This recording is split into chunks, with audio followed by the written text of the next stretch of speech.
अस्सलाम वालेकुम guys, welcome to Qazi speaks. मैं उम्मीद करता हूँ आप सब लोग बिल्कुल खैरियत से होंगे। तो अगर आप मेरे चैनल पर नए हैं, आप लोग मेरे चैनल को लाजमी सब्सक्राइब कर लें, बेल आइकन को प्रेस कर दें, वीडियो को लाइक करें और अपने दोस्तों के साथ जो है इस कोर्स को आप लोग लाजमी शेयर कीजिएगा। तो चलें जी, मैं आज बिल्कुल बेस से स्टार्ट करूंगा।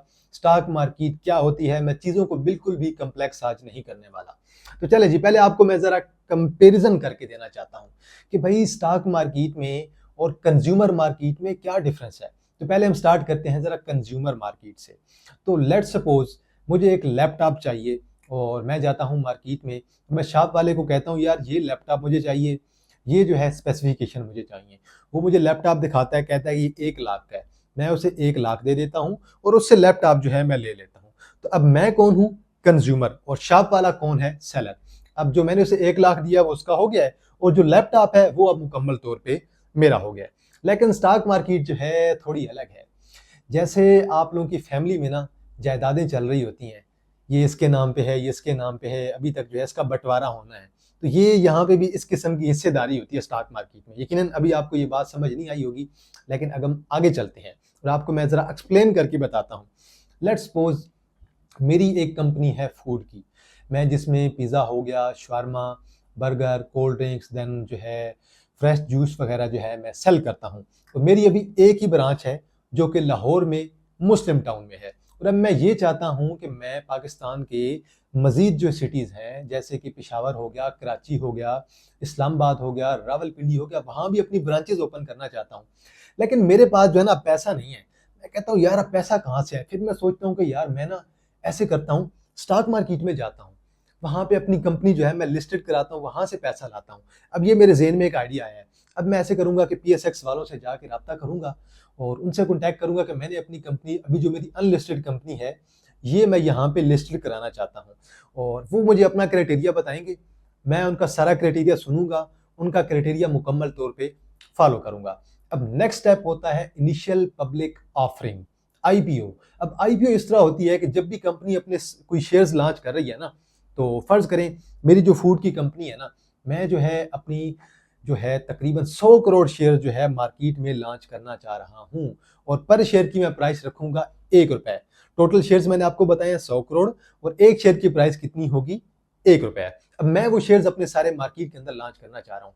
सबसे पहले जब मैं ये ऑफर दूंगा तो लोग पहले जो है एक फॉर्म फिल करेंगे कि हम इतना शेयर्स आपसे बाय करना चाहते हैं। उसके बाद मेरे अकाउंट्स में पैसे आएंगे और देन खास डेट जो है पीएसएक्स वाले सेट करेंगे कि इस तारीख को जो है ये कंपनी लिस्टेड हो जाएगी और देन उस कंपनी के शेयर्स के अंदर ट्रेडिंग जो है आप लोग मुकम्मल तौर पे कर सकते हैं। तो ये एक बेसिक मैंने आपको तरीका बताया कि कंपनी किस तरह आपकी लिस्टेड होती है। अब 100 करोड़ जो शेयर्स हैं मेरी कंपनी के, वो मार्केट में चले गए हैं। अब 100 करोड़ में से मैंने जो है तकरीबन जो है मैंने फर्ज करें 60 करोड़ शेयर जो हैं वो मैंने अपने पास रख लिए हैं। अब जो 40 करोड़ शेयर्स है ना, अब उनकी वर्थ कितनी बनेगी? 40 करोड़ ही बनेगी। और जो 60 करोड़ है उनकी वर्थ बनती है 60 करोड़, जो कि मेरे पास है क्योंकि मैं कंपनी का यहाँ पे अनर हूँ। अब वही शेयर जो मेरे मार्केट के अंदर गए हैं, एक बंदे ने वही शेयर जो है 5 करोड़ टोटल शेयर जो है मेरी कंपनी के बाय कर लिए हैं। अब उसकी परसेंटेज कितनी बनती है जी? अगर टोटल शेयर जो है वो 100 करोड़ है, एक बंदे के पास जो है वो 5 करोड़ शेयर है, तो उसकी परसेंटेज बनती है आपकी 5%। सिमिलरली एक और बंदा है, एक और जनरल पब्लिक में से, उसके पास जो है 10 जो है वो करोड़ शेयर्स है मेरी कंपनी के। अब उसकी परसेंटेज कितनी बन रही है? 10% है। इसी तरह एक और बंदा है जिसके पास मजीद जो है 5 करोड़ ही शेयर्स हैं। अब उसकी परसेंटेज कितनी बनती है? उसकी परसेंटेज भी आपके पास जो है 5% बन जाती है। सिमिलरली अब हमारे पास जो मजीद परसेंटेज बन जाती है, 20 करोड़ शेयर्स जो बच जाते हैं, वो 20% बनती है। तो वो जनरल पब्लिक में से लोगों ने उठा के रखी हुई है, किसी ने 2%, किसी ने 1%, किसी ने 0.1, किसी ने 5%। तो अब ये टोटल जो है 100% जो है मेरे मार्केट के अंदर शेयर्स जो हैं कंप्लीट हो गए हैं। अब जब मैंने शेयर्स अपने मार्केट में डाले हैं 40%, 60% मेरे पास हैं। जो 40% मैंने मार्केट में शेयर्स डाले हैं, उन 40% शेयर्स के बदले में मुझे जो है टोटल 40 करोड़ शेयर मैंने मार्केट में डाले हैं जो कि 40% बनते हैं। अब उसके बदले में मुझे कितने मिलेंगे? 40 करोड़। अब उस 40 करोड़ से मैं सोचूंगा कि यार एक मैं जो अपनी ब्रांच है ना वो इस्लामाबाद में खोलता हूँ, एक जो है मैं रावलपिंडी में खोलता हूँ, एक मैं जो है कराची में खोलता हूँ, एक जो है मैं इस्लामाबाद में खोल लेता हूँ। अगर मेरे पास कैश ज़्यादा है, बचत हो रही है, तो मैं कहूँगा कि यार एक मैं मुल्तान के अंदर भी अपनी ब्रांच खोल लेता हूँ। अब जब मेरी बहुत ज़्यादा ब्रांचेज ओपन हो गई हैं, तो उनसे मैं पैसा भी ज़्यादा कमाऊँगा। अब बात ये आती है कि चले मुझे तो फायदा हो गया, मैंने अपनी ब्रांचेस खोल ली हैं क्योंकि मेरी तो एक फूड की कंपनी है, लेकिन जिन लोगों ने मेरे शेयर्स बाय की हैं उन्हें क्या फायदा हुआ है? अब ये देखें, मेरे पास सिर्फ 60% शेयर हैं। जिन लोगों ने 40% शेयर्स मेरे उठाए हुए हैं, उनमें से जिसके पास जितने परसेंट शेयर हैं वो उतना परसेंट कंपनी का मालिक होगा, मेरे साथ हिस्सेदार होगा। जिसके पास जो है वो 5% शेयर है, 5 करोड़ शेयर हैं, वो 5% का मालिक है। जिसके पास 10 करोड़ शेयर हैं, वो जो है 10% का मालिक है। जिसके पास जो है वो 15% शेयर्स हैं, वो 15% का मालिक बनेगा। जिसके पास जो है 1 करोड़ शेयर होंगे, वो 1% का मालिक बनेगा। जिसके पास 3 करोड़ शेयर होंगे, वो जो है 3% का मालिक बनेगा। जिसके पास 20% के शेयर होंगे, 20 करोड़ के शेयर होंगे, वो 20% का अब मेरी कंपनी के अंदर मालिक बन गया। अब आपको समझ आ गया होगा कि स्टॉक मार्केट कैसे वर्क करती है। अब अगर मैं आपको सिंपल वर्ड्स में एक्सप्लेन करूं कि पहले जो था ना, कंज्यूमर में मैंने लैपटॉप ले लिया है, लैपटॉप का ऑनर मैं हो गया हूं। लेकिन अब स्टॉक मार्केट में मैंने अपनी जो है कंपनी जो है पहले अनलिस्टेड थी, अब मैंने वही कंपनी जो है लिस्टेड करा दी है। अब जो है कंपनी का ऑनर सिर्फ मैं नहीं रहा, मैं 60% का ऑनर हूं। लेकिन जो 40% का ऑनर है ना, वो जनरल पब्लिक में से लोग बैठे हैं जिन्होंने 40% मेरे शेयर बाय करके रखे हुए हैं। तो आप यहाँ पे देखेंगे आपको अच्छे अच्छे शेयर्स नजर आएंगे। यहाँ पे माड़ी एनर्जी हो गया, ओजीडीसी हो गया, पीपीएल हो गया, एसएनजीपी हो गया, लकी सीमेंट हो गया, साजगार हो गया।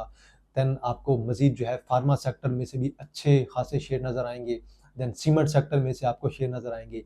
और आपको मिजान बैंकिंग सेक्टर में से नजर आएगा, यूबीएल नजर आएगा, HBL, bank of Punjab, national bank of Pakistan. तो ये सारे शेयर जो हैं ये लिस्टेड हैं।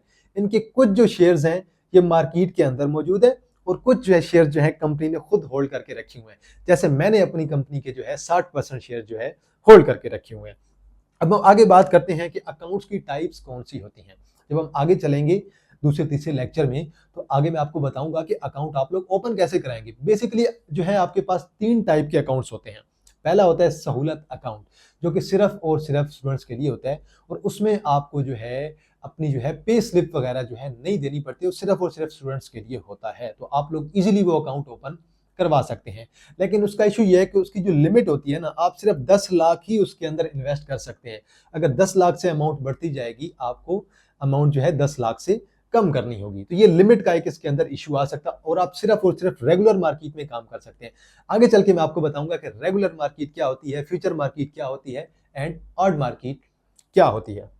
सेकंड हमारे पास होता है जी अकाउंट स्टैंडर्ड इक्विटी अकाउंट, जिसकी लिमिट कोई नहीं होती है। आप बेशक 10 लाख से ज्यादा जितना चाहें जो है इन्वेस्ट कर सकते हैं, लेकिन इसमें आपको अपना पे का सोर्स बताना होगा, इनकम सोर्स, कि यार ये मेरी सोर्स है, यहां से मैं पैसा कमा रहा हूं तो मैं स्टॉक मार्केट के अंदर डाल रहा हूं। और देन आपके पास थर्ड टाइप ऑफ अकाउंट आता है आरडीए अकाउंट, रोशन डिजिटल अकाउंट। ये सिर्फ और सिर्फ ओवरसीज के लिए होता है। जो लोग बाहर बैठे हैं, पाकिस्तानी हैं, दुबई के अंदर हैं, सऊदी अरब के अंदर हैं, यूरोप में कहीं बैठे हैं, अमेरिका में बैठे हैं, वहाँ पे जॉब कर रहे हैं, नौकरी कर रहे हैं, जो कुछ भी कर रहे हैं, तो वो जो है अपने बैंक्स के जो है राब्ता करेंगे किसी भी बैंक में जो उनका अपना बैंक है, और रोशन डिजिटल अकाउंट के जरिए से वो स्टॉक मार्केट के अंदर अकाउंट ओपन करवा सकते हैं। तो ये थी जी हमारी आज की वीडियो। मैं उम्मीद करता हूँ कि आपको बेसिक कॉन्सेप्ट समझ आ गया होगा कि स्टॉक मार्केट क्या होती है और इसमें कैसे जो है कंपनी एक जो है वो लिस्टेड होती है और देन कंपनी का उससे क्या फायदा होता है। आगे हम चलेंगे तो आपको मैं ये बताऊंगा कि अब शेयर होल्डर्स को जो है हिस्सेदारी के अलावा मजीद जो है क्या फायदा मिलता है किसी कंपनी के शेयर्स बाय करके। तो आज के लिए इतना है जी। अगर आप मेरे चैनल पर नए हैं, आप लोग मेरे चैनल को सब्सक्राइब कर दें, वीडियो को लाइक कर दें, बेल आइकन को प्रेस कर दें और इस वीडियो को, इस कोर्स को अपने दोस्तों के साथ, अपनी फैमिली के साथ शेयर करना मत भूलिएगा।